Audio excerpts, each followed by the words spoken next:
Retomamos el tema del COVID-19 y los contagios que se esperarían con el regreso a clases de miles de estudiantes en el estado de Georgia, y para ello estamos nuevamente con el doctor Felipe Lovelo, epidemiólogo reconocido aquí en el país de la Universidad de Emory y de Kaiser Permanente. ¿Qué podríamos esperar ante la llegada de los estudiantes que ya obviamente vimos en el condado de Cherokee que han puesto en cuarentena a más de 60 estudiantes y a 4 maestros? Bueno, hay dos factores importantes que hay que tener en cuenta. El primero es que obviamente las escuelas en cada uno de los condados no va a estar en una burbuja. El número de casos circulantes, el número de transmisión del virus en cada una de estas comunidades, cada vez que sea más alto, obviamente va a producir mayor riesgo de que haya casos o incluso brotes en las escuelas, similar a como ha ocurrido, por ejemplo, en otros ámbitos, como en las empacadoras de carne, por ejemplo. Y también tenemos que tener en cuenta la capacidad de los colegios y de los distritos escolares para identificar estos casos, para hacerle test a los profesores y a los personal administrativo y el resto del personal del colegio, y poder de esa manera aislar a esos casos rápidamente para no tener que cerrar todo el colegio, sino también cerrar solo un curso, poder limpiar el salón en donde se encontraba ese caso y evitar esas cadenas de contagio.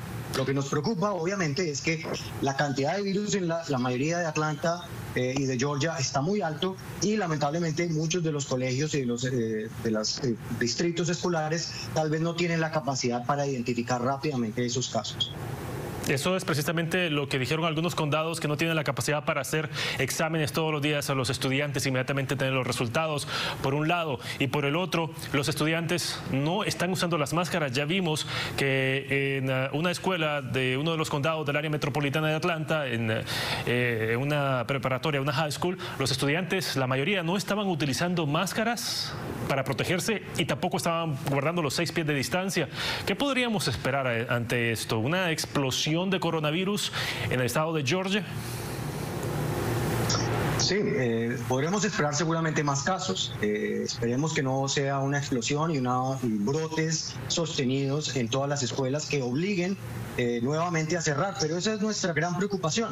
¿Por qué? Porque en Georgia le hemos dado más prioridad, el gobernador le ha dado más prioridad a abrir la economía, a mantener bares abiertos, a mantener otros sitios que sabemos aumentan la circulación del virus, y no se hizo la tarea bien para disminuir la cantidad de casos y poder en este momento abrir los colegios con mayor tranquilidad. Y si a eso le sumas que obviamente los adolescentes van a tener dificultad de cambiar sus hábitos y utilizar la máscara, pues eso crea unas situaciones que no son las mejores. Por eso es importante que los padres de familia, con el ejemplo, utilicen la máscara para que también los adolescentes, los niños por encima de los 10 años realmente deberían utilizar máscara. Los niños más pequeños sabemos que tal vez transmiten el virus de una manera un poco menor, y también es más ellos mantengan con la máscara. Algunos están, por ejemplo, haciendo la mayoría de clases abiertos, en ámbitos abiertos y no en un salón, o con menor cantidad de niños para que disminuya la posibilidad de virus. Todas estas estrategias van a ser útiles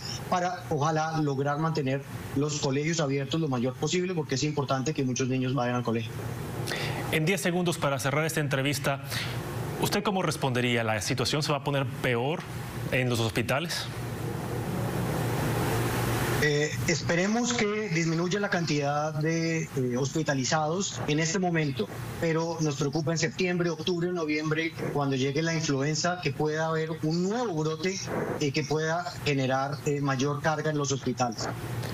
El doctor Felipe Lovelo es un reconocido epidemiólogo en el estado y también en el país, de la Universidad de Emory y de Kaiser Permanente. Doctor, gracias por haberme acompañado. Un gusto, buenas noches. Buenas noches.